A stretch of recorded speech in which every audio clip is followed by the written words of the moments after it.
My field is architecture, and my area is computation. I was born in, well, some people would call it Harlem, but it's actually Washington Heights. It's the upper west side of Manhattan. And the main thing I can recall, especially in the 70s, was arson. I grew up in a segregated town of Tuskegee. So I saw people in leadership roles, black people, throughout my early life. June 17th, 1990, this is organizing the Mandela visit to Boston.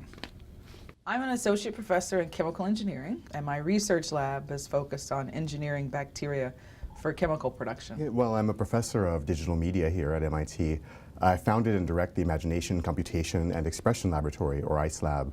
And that's a lab where we invent and develop new forms of interactive narrative, computer gaming, social media.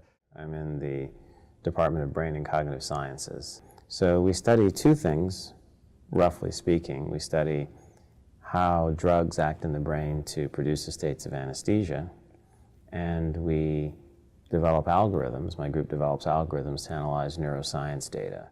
I am a professor of political science. I teach in the comparative politics of ethnic politics as well as racial politics. Well, my profession is being a linguist, so doing research in linguistics, teaching linguistics, and also I apply my linguistics knowledge to solve real-world problems. I coach basketball here at MIT, and I'm an associate professor of physical education.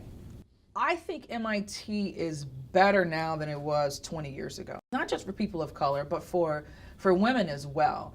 People can only hold on to their preconceived notions until there's an existence proof that shows them they're wrong. As we have collectively had success, then it becomes harder for those people who have those notions to hang on to them. Right? You only believe the world is flat until you go around it and get back to where you started from. I was asked to be on the Air Force Scientific Advisory Board. So I met a lot of interesting people in Washington.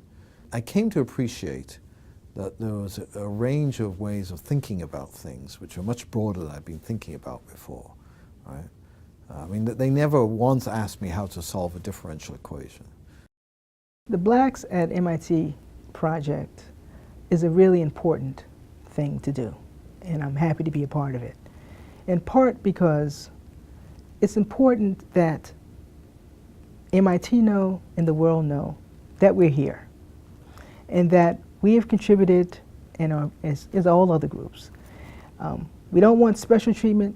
We don't want to be ignored either, right? We simply want to be acknowledged for our accomplishments and for our experiences to be better understood. But also, we provide a window into the particular challenges of a group of Americans who have had to undergo, at least as a collective, a lot of hardships. For anyone questioning its importance, they should look at this project to get a better sense of what happens when you ignore human potential, when you make assumptions about who has potential and who doesn't based on appearance, right? Which has been much of our country's history.